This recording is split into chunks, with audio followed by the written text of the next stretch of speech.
Oh, hey, what's going on, guys? Welcome to the Westward Adventure Part 2 of this series. I'm up on top of a mountain in New Mexico. How did I get here? What's going on? Well, it is Thursday, about 3 o'clock in the afternoon. A lot's been going on the last couple days. Let me fill you in. Right off the bat, it is windy this time of the year. I'm not sure if that's normally how it is, but mornings are really the only opportunity to fly. The rest of the day and then even into the evenings are pretty windy. Well, good morning, guys. It is a little windier than I was anticipating this morning, and it's coming off the mountains. So I'm gonna get the wing out and see how it feels. I'm not overly concerned. I feel like the wind should be somewhat laminar. I believe last time I was out here, it stayed pretty windy like this, so I have a feeling I just gotta deal with it. Definitely gonna be a reverse kiting day, that's for sure.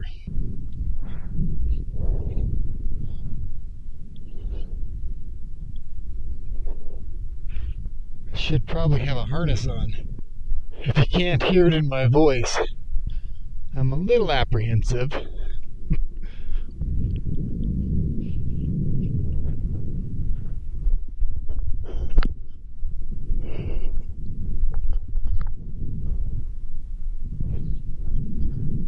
Okay. Let's bring it up. Just see if we can keep it steady over our head. That's a sign that we can fly it. If we can keep the wing steady.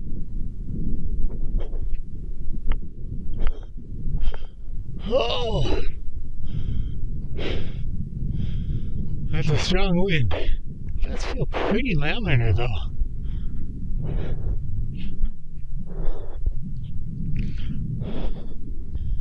If we can keep the wing from getting blown away, I think we might be okay. I've flown in some pretty gnarly winds in Florida. It took some work to get the wing off the ground stable. It's very doable. It's just a little intimidating at first. So for me, the big thing is I don't want to break anything. I definitely don't want the turtle. I am optimistic. Obviously, the EFI, one of the advantages is the fact that I don't have to worry about adjusting the carb at altitude. So we're at 5,000 feet. You can hear the motor starts up great. It's idling great. Everything sounds normal, just like it was when I was at home. It's doing what it's supposed to do. Now, those who watch my channel, you guys know I'm an advocate of getting better at this sport.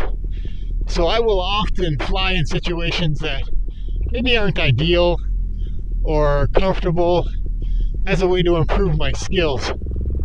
Because I think it's important.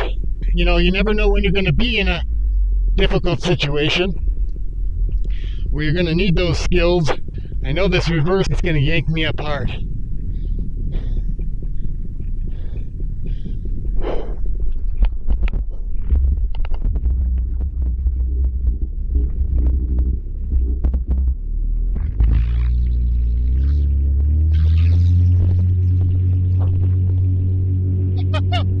Very nice.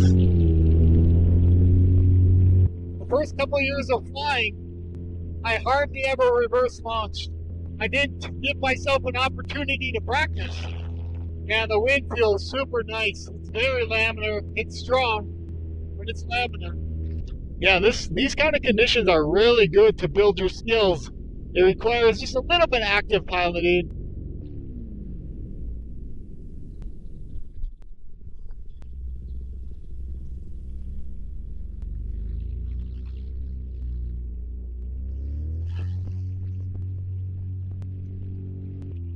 This time we're going to try one of my favorite practice moves to build skill. We're going to land, and we're going to reverse kite, then flip back to forward again, and then take off. We got lots of holes down here we got to be careful of.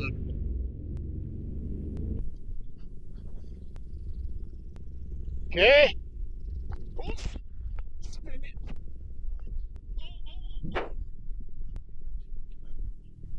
Okay. Well, I tripped on a gopher hole, so that didn't help.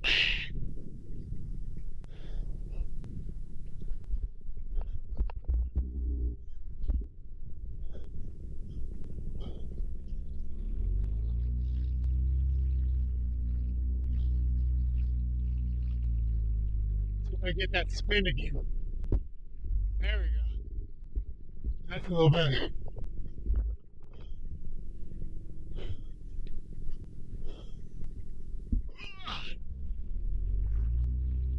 All right.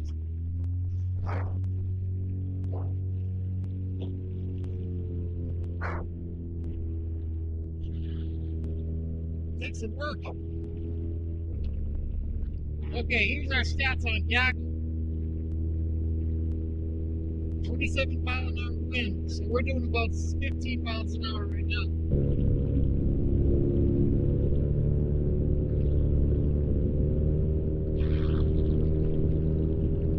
Exit on this road.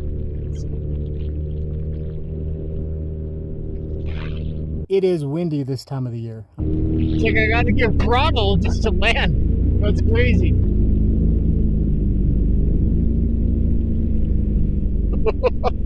Oh. Okay, we gotta try to turn this thing around now.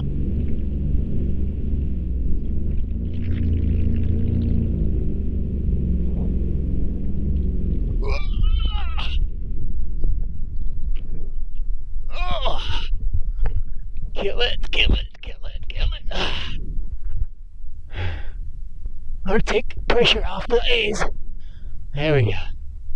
There's lots of other things I want to do while I'm out here, and the less flying opportunity, the more opportunity there is for me to do the other things, because flying is always my number one choice. Too many days in the darkness without a glimpse of the light.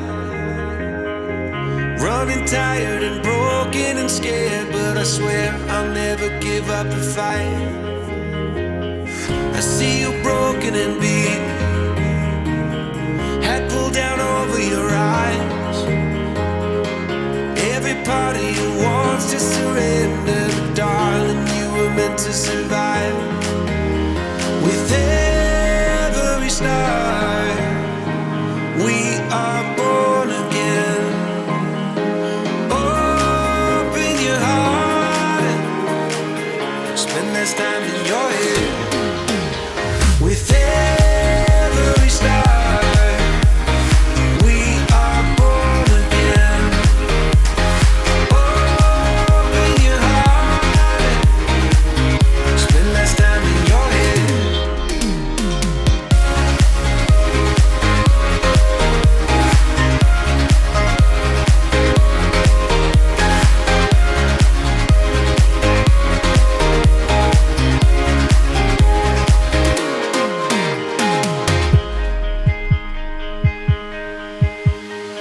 Just like a seed in a garden, you will grow to be tall, staring out over miles of land without it, but wanting to build up walls. So next, let's talk a little bit about the EFI and my thoughts so far. I am thoroughly impressed with what I've experienced so far. Starting the motor is just like I'm back at home at 800 feet. Now keep in mind I'm at 5,000 feet ground elevation here. I've gotten up to about 7,000, maybe 7,200 feet. Motor runs as good as it does on the ground, as good as it does at home. It's very smooth all the way through. Now I have noticed that around that 5,600, there is a little hesitation sometimes. I did notice it when I was back home once in a while. Here I seem to notice it a little bit more, and I'm not sure if it's just because of the lower oxygen content. My understanding is fuel injected doesn't have a transition from low to high. Maybe I'm wrong. Maybe there's still something in there where there's a point where it changes. But anyway, it's not as noticeable as it is with the carbureted version, but definitely something I can feel. Finally! Oh, this is going to be so much fun. Now, we do have a decent tailwind, and I'm not sure how that's going to affect, some of the way the land is right here, but I'm honestly not too worried because it's not an overly strong wind. Just doing a quick, thorough check of the wing before we get into this area. Fuel efficiency has been pretty good. Overall, I've been fairly happy with what I've been getting. About 3 liters per hour seems to be the average, maybe 3.5. Now keep in mind, my flying out here, it's been windy. I'm on the throttle a lot. Out here also, cruising RPM is about 7,200, where back at home, it's around 6,000. So just the fact that the motor has to work a little bit harder, I'm going to be getting less fuel economy. Man, there's got to be some good lift. Maybe I should have considered taking the Sirocco, because I bet I could get more lift with that wing. See, this is what I'm worried about up in here, because the wind is going to come up that peak, and then it's going to create some rotor as it works its way. So maybe we'll start with this little lip over here, and that'll just give us an idea how strong the wind is coming up. You saw on the ground level, there's hardly any wind. It's more at altitude that we're getting a stronger breeze. So there really might not be much of anything over here. Oh, I'm feeling lift right here. I wasn't descending.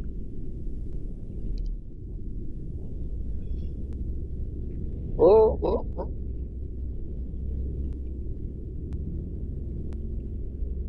What do we got here? Anything?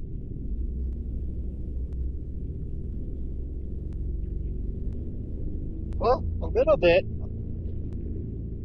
Oh, there's some lift. Oh, jeez. So my last trip out to New Mexico, I basically was devoted to flying. I really stayed in that area. I took the motorcycle down some of the roads to check out the area. But this time I really wanted to explore a little bit more. In doing so, it's amazing what's out here. It's a very beautiful, untouched area. And a lot of people probably are unfamiliar with it. You know, you think about the bigger cities and things like that, but you get into these backcountry areas, it's gorgeous. I never knew New Mexico was as gorgeous as it is.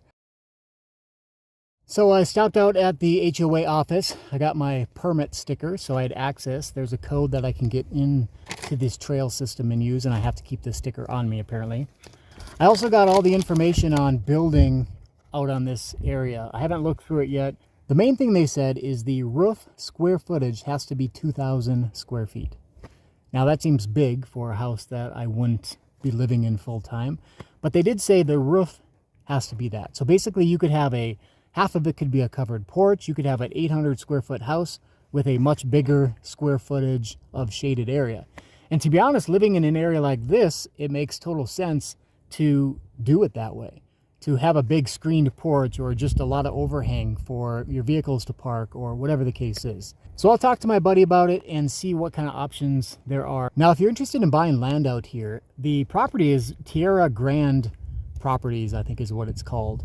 It's about 45 minutes south of Albuquerque. And for 5 acres right now, it looks like you can get for around 12 to 15,000. You don't have to put anything on it.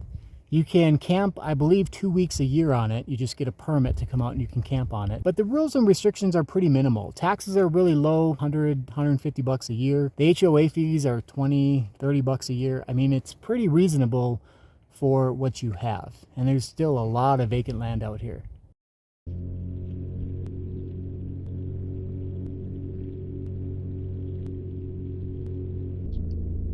Okay.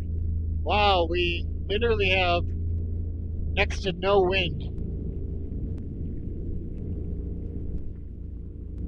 Man, I'm honestly debating trimming all the way out to get the best flare here, because I don't want to have to run too far in this clumpy, sandy area. And I would land on the road, honestly, but there's a truck up there waiting.